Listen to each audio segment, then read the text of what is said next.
Welcome to the Coast to Coast Pick 5 preview show. Seminar Skip, it's just the two of us, buddy. Just you and I tonight. Just kind of like we do on the radio show, buddy. We're used to this. That's right. This is a preview of our radio show, which you can catch tomorrow, by the way, on AM 830 from 8 to 9 a.m. Pacific, or at TML AM 830 on Instagram Live, Facebook Live, and Twitter Live. We might as well do a little shameless plugging here, right, buddy? Might as well, buddy. I feel like we're doing the show right now. I know.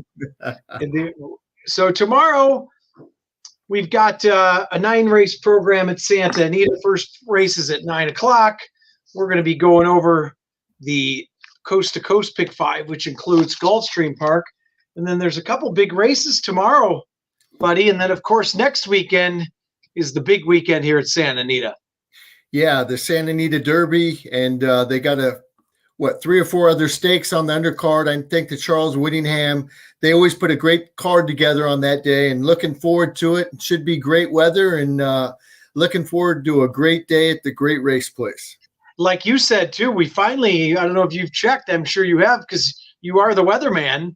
I Looks am. like just ideal conditions next weekend. I'm looking at it right now. You know, things can change, but we're looking at on Friday, 75, Saturday, sunny and 78, and Yes. Sunday, sunny and 80.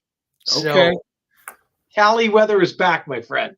It's back. I just don't want it to get too hot too early. Let's I just agree. kind of, just no more rain. Let's chill on the rain and have it in the 70s, mid 70s to low 70s, and we're good for a while. I agree with you. It looks like that's what it's going to be basically all week. Actually, kind of some low 60s earlier in the week, and then it starts to ramp up low 70s on Thursday. So should be terrific. The grass course should be in great shape, and we'll be ready to roll. So let's do some, as Bruce Finkelstein would say, let's do some bankroll building, my friend. Let's do it, buddy. I'm ready to roll right now. Me too. All right, we're doing the Coast to Coast Pick 5, as we mentioned, low takeout, the dollar minimum, and the payouts have been terrific. So let's have at it. The first leg of this tomorrow, Skip, is race 12 at Gulfstream Park, which happens to be the Gulfstream Park Oaks, which is a grade 2, going a mile and a 16th.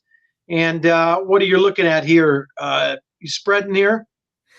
I'm going to use a couple in here. A lot of these, there's only 2 that have won going 2 turns. And that's a big advantage to me, because not all of them are they're bred for it, but until they do it, we just don't know. They're coming out of sprint races. But my top play in here is the 4, Affirmative Lady. This horse is 10-1. Luis Saez jumps aboard. I love this maiden win that she came out of at Gulfstream Park in a decent time. But the way that she did it was very, very impressive to me. She was behind the leaders at the top of the stretch, looking for room. She kind of was going to go outside, then she was going to go inside, where she found a seam and she split horses and drew off to win easily and had a great gallop out. This was a very impressive maiden win to me. She's already grade 2 placed at Aqueduct in the Demoiselle at grade 2. She got beat a neck that day. She's bred to go long and get the distance by Arrogate. She costs $400,000. They have high expectations for her. She finally put everything together last race, and I love that win, and she's my top play, jumping from a maiden special weight right into a grade 2. But like I said, she's already grade 2 place. So let me ask you one question about her real quick, because I noticed 2 things about her. She added Lasix, which comes back off, but she also added blinkers last time. So right.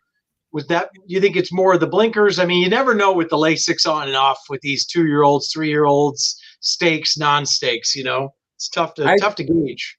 It is tough to gauge, and I'm glad you brought that up. I mean, I think it's more the blinkers.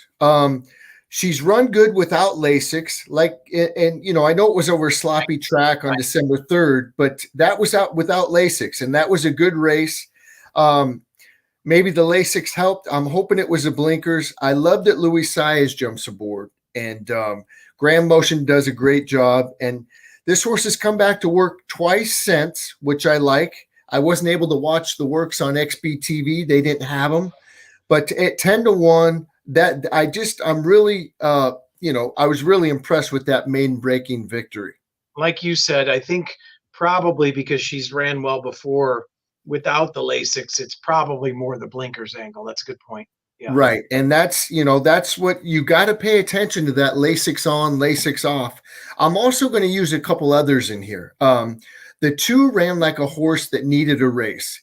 And I think it's going to improve here. I watched one of the work on the 25th on XBTV. It was a good work. Rosario jumps aboard here. The 6 had a not a very good comeback race. It had a brutal trip.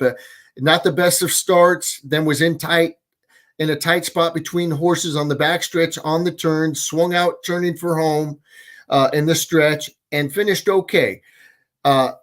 With all that being said, I think that race is going to do her a world of good, and I think she's definitely going to move forward. The other horse I'm going to use on my ticket is the 7, Sacred Wish. This was a private purchase after its last race. The first time out at Oaklawn Park, she had a terrible trip. She was inside, she shuffled, no room to go, came back on the rail and had a great trip and swung out 1x4, kicked clear easily, had a good gallop out. I like the private purchase. George Weaver bought it for black type thoroughbreds and Swinbank stables. And this horse is bred to get a distance too. So that one's also going to be on my ticket. So top play is a 4. I'm using the 2, 6, and 7 also.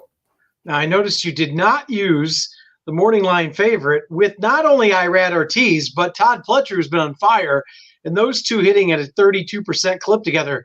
Are you going to leave this horse off and try to beat her here as the favorite? I think I'm gonna, unless she looks really, really good on the track. I'm just trying to catch a little bit of a price here. Miracle, I don't want to leave her off. I mean, Irad Ortiz and Pletcher, like you said, they got a great win percentage. Ortiz wins everything, it seems like, lately. I might add her late, but the game plan going in is just going 4 deep here. At least, like you said, this is the first leg, so you can also take a look at them on the track, which is always important. And, right, sometimes we talk about these, and in the multi-race, wagers that we usually talking about, once it starts, you can't do anything about it. But within the first leg, you got that advantage. So yeah, and you have to take advantage of that. I mean, if you like a horse and it doesn't look good on the track or is sweaty or acting goofy, toss it. I mean, this is where you kind of take a stand here. And I love that I like Affirmative Lady. If she looks good on the track, I mean, on one ticket, I'm singling her. But my other ticket, I'm going to go, the 2, 6, 7 for sure, and maybe add the 5, depending on how the 5 looks. The 5 comes out of the Rachel Alexandra. That was a good race. Pretty Mischievous came back and I think ran second the next race. Who's Your Filly didn't run a step the last race, and we know that because it was last weekend and I gave it out on the radio. Didn't it look impressive at all. So I just don't know how good that race was, but Pretty Mischievous did come back and ran second. So, I might use it. It's probably a move forward off that race too, but I like I said, I was very impressive with the 4's maiden breaking victory. All right, so your top pick is 10-1. We love that. Second leg we'll go, which is another stakes race here. We're going a mile on the turf, right up your alley for replays, and that's the $150,000 at the Appleton. What are you looking at here in leg 2? By the way, I thank God you're on, because I do not look at the Gulfstream races. I just rely on Seminar Skip for that. So it's all you, my friend. This is a tough race. This is very tough. This will definitely be a spread race for me. I want to mention a few. I might hit the all button on one ticket, but no, probably not. Probably not. I like the inside horses. He's Pure Gold came back off a little layoff from October to January 1st at Gulfstream Park and ran lights out. Look at that time, 1:33.2 for the mile. That's moving right along.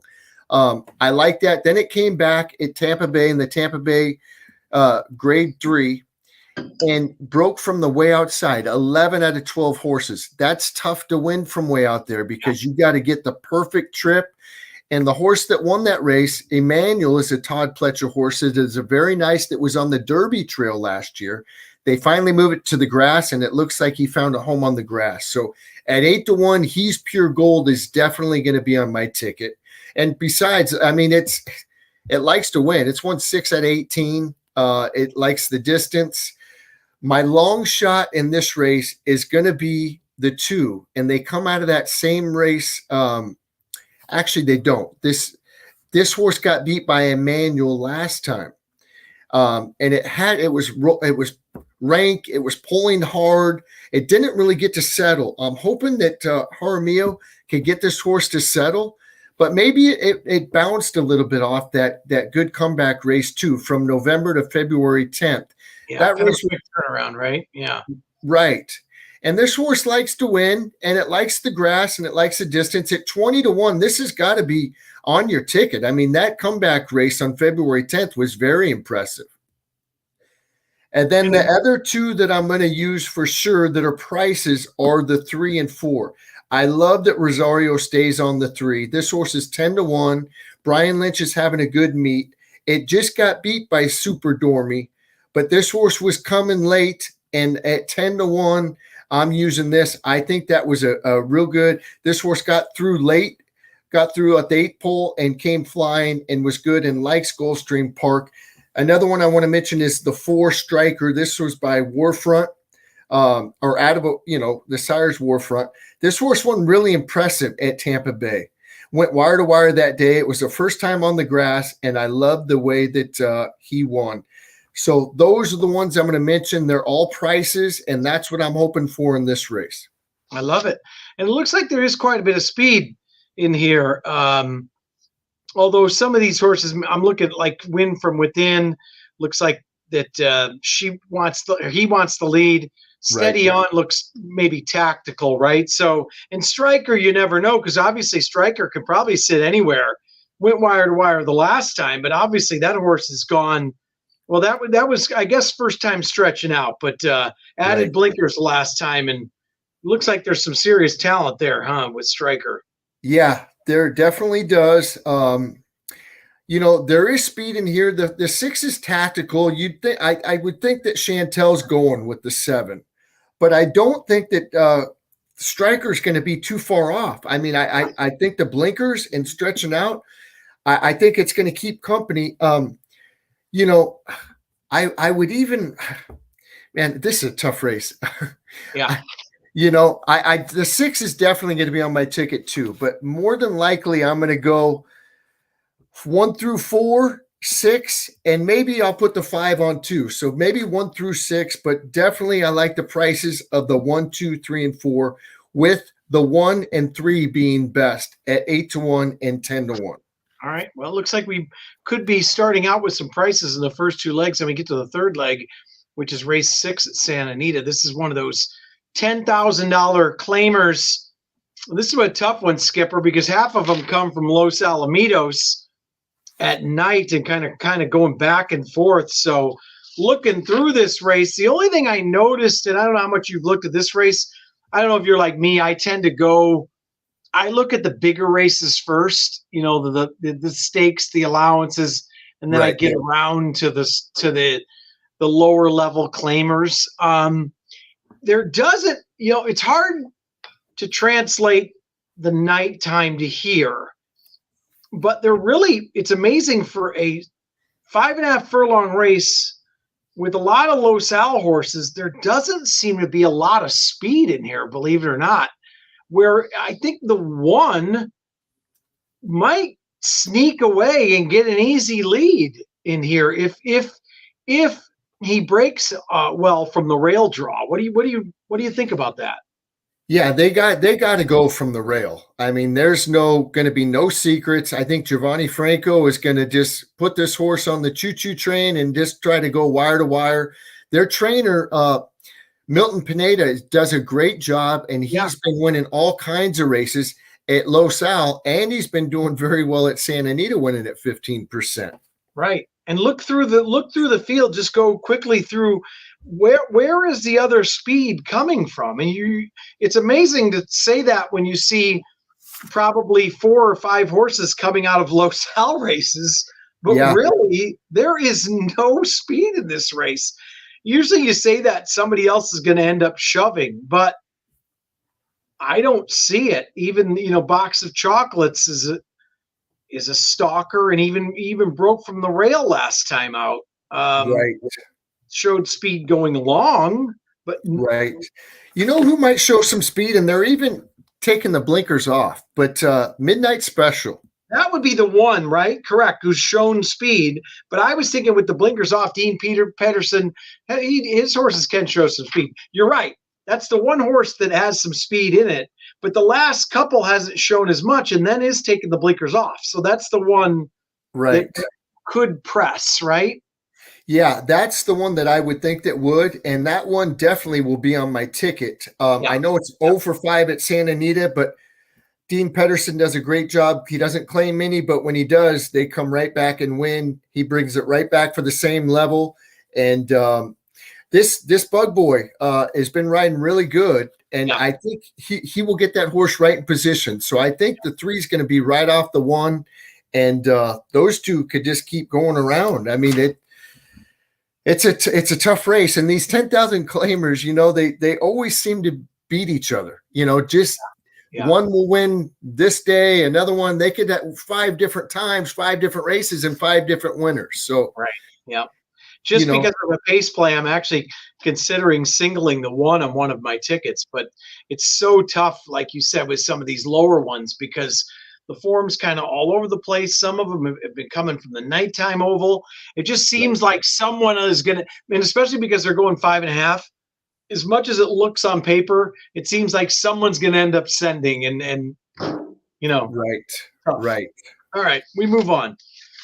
We go to the 14th race at Gulfstream, Skip. They got 14 of them tomorrow. Or do they have more than that? They end with the Florida Derby. And Tough Post Forte. Is that a single, or what do you think? That's a not the easiest post to overcome, but this horse has done nothing wrong in the career so far. 4 to 5 on the morning line. What are your thoughts? It's my single. This horse has done absolutely nothing wrong besides that second race. Broke its maiden for fun, won by 7 3/4 at Belmont. They jumped it right into the grade 3. Didn't have a great trip that day, and only got beat 5 3/4. But then they brought it right back in the hopeful, and it wins. Then they ship it over to Keeneland, and it wins the Breeders' Futurity Grade 1, Breeders' Juvenile Classic, Breeders' Cup Juvenile Class. Wins that race for fun. And Cave Rock, we know how good Cave Rock is, and boy, this horse made Cave Rock, look like he was beatable, which we thought out here he was not. Yeah. And he obviously was beatable. He beat it, but then he came right back in the Fountain of Youth, and I love the way that this horse won. I don't even think they were trying. It was almost like a workout for the horse, and it still won by 4 1/4 legs. So it ended up being like a workout, a paid workout. I saw this horse schooling the other day on TVG. I did too. Yeah. And he was bouncing around, and his neck was bowed, and all systems are go for this horse. I don't think they could beat it. I think but he's worth a lot more than that. So let's say he looked like $10 million when he was schooling. Yeah. Right. So that's my single. I don't like the post, but I love this horse. And, when it's all said and done, this could be the Kentucky Derby favorite.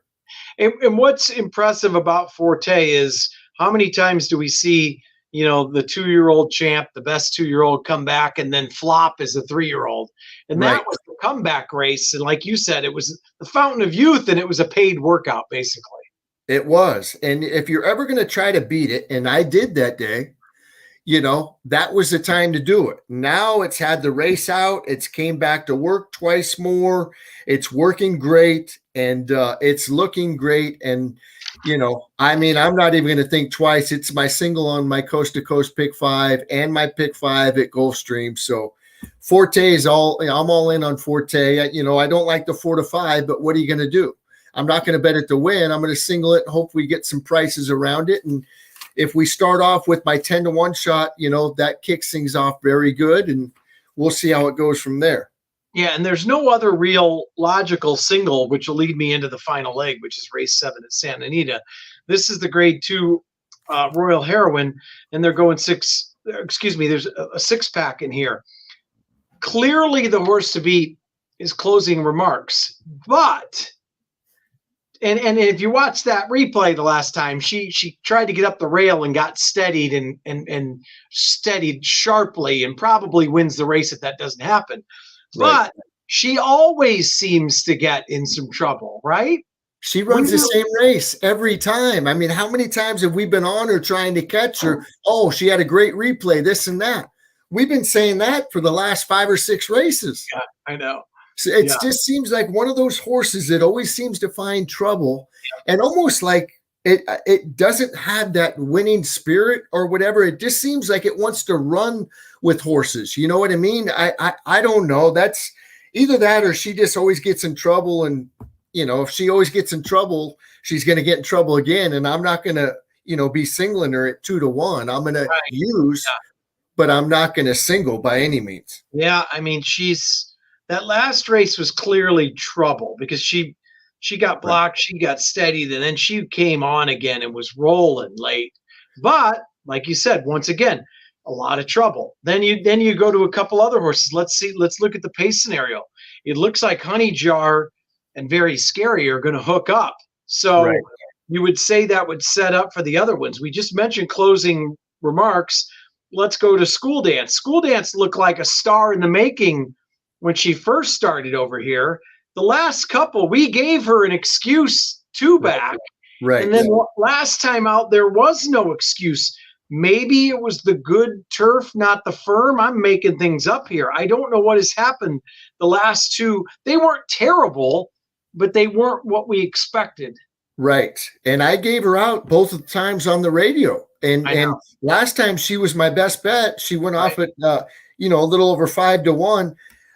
I don't know. I don't know if she just kind of got off form a little bit. And like you said, she wasn't running bad, but she just wasn't that star in the making or that real good horse that we thought she was. Now, listen, I like her right back. I like the one draw. I think with the speed of Honey Jar, and Honey Jar is going to be in front. I mean, McCarthy's just got to tell Kimura, just go. There's no Very Scary's got speed too, but not speed that the 2 has. And he's probably just going to say, just go and go as far as you can. And hopefully we can keep going. But with that being said, if the 5 does try to put pressure on it, which he can, I think School Dance is going to get that Dreamy Georgie perfect pocket trip sitting there. Now, I was kind of I didn't like the ride 2 back. It was out 3-4 wide the whole way, and you can't win on the turf like that. It's just too tough. And so last time he gave her a better ride, and she just kind of flattened out. I don't know if she's making the lead too soon. I don't know if she missed a little time with the rain or what, but I do know this, that March 26 work was very, very good. Yep. And I know it was fast, but I love the way that she did it. So I'm hoping that she comes back to her form, earlier or late last year, back in October, November, and with a patient ride and just kind of spurts clear. That's what I'm hoping for today. I'm on her again. I'm also going to use Honey Jar because I think they're going to send. And if Very Scary takes back and doesn't put pressure, I think Honey Jar could get very brave on the lead.